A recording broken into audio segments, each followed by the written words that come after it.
Dr. Ray, paliwanag nyo nga sa aming mabuti yung rabies. Kasi alam mo, akala ganun-ganun lang yan eh. Yung rabies, di ba? Nakakamatay yan, di ba, Doc? Nakamamatay po yan. Isa na pong major public health issues yan really? sa panahon na ito. Dahil napakarami na po nating kaso ng namamatay. Paano naman naililipat sa tao? Well, number 1, kagat. Pinakamabilis Kagat. po, kagat. Okay. Number 2, kamot. Pati Kalmot. kamot? Kamot Pati, or kalmot. kahit saan parte ng katawan, ano, na makagat Totoo ka po, o makalmot totoo po. ka, Yes. potential, Potential yun, po. mag-virus ka. Opo. Ano ba ibig sabihin ng rabid? Rabid po, ibig sabihin po, pag sinabi pong rabid yung aso or yung tao po, Aha. nakapasok na po sa kanila pong central nervous system, mga brains po, yung pong virus. Magpapakita po, dalawang klase po, furious type, aligaga yung aso, talaga pong nauulol, nababaliw yung aso, ganun din po yung sa tao, ganun din po, no? Tapos po meron pong flaccid type o yung paralytic type po, no? Na kung saan medyo parang mahina po yung aso, yung mga ganun tipo. Pero ang pinakakaraniwang alam po natin, yung pong furious o yung pong aligagang aso, di ba po, pagka nasa kasukdulan na malapit na pong mamatay, no, umaalulong na yung aso, nangangagat na, naglalaway na, yung mga ganyan po, takot na po sa hangin, takot na po sa tubig.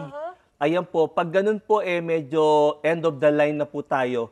Napakataas po ng mortality rate po. Wala po nabubuhay. Once na pumasok na po sa brain, sa central nervous system po yung virus, wala na po talaga. Kamusta na po siya? Nasaan na po siya ngayon?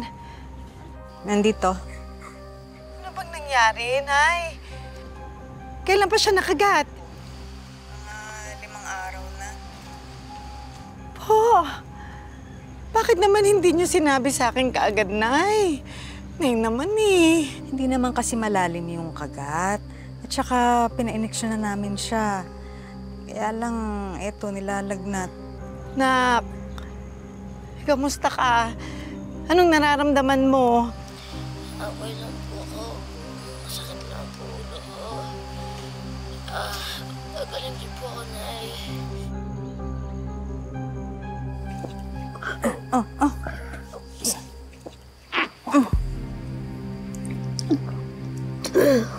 Bakit ganyan ang suka niya, Nay?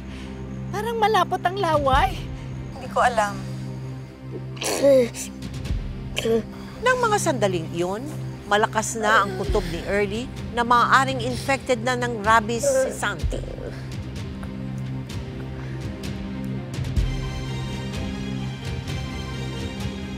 Anong nangyari nung araw ng trahedya na yun?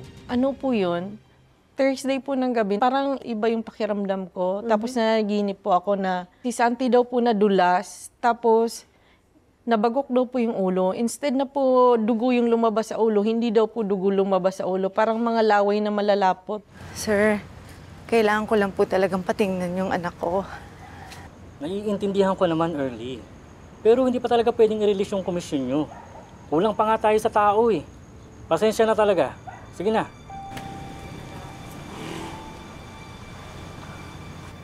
Early, ano? Wala? Samantala sa pagdaan ng mga araw at linggo, nagpatuloy ang paglabas at paglala ng iba pang mga sintomas ng rabies sa katawan ni Santi. Yan.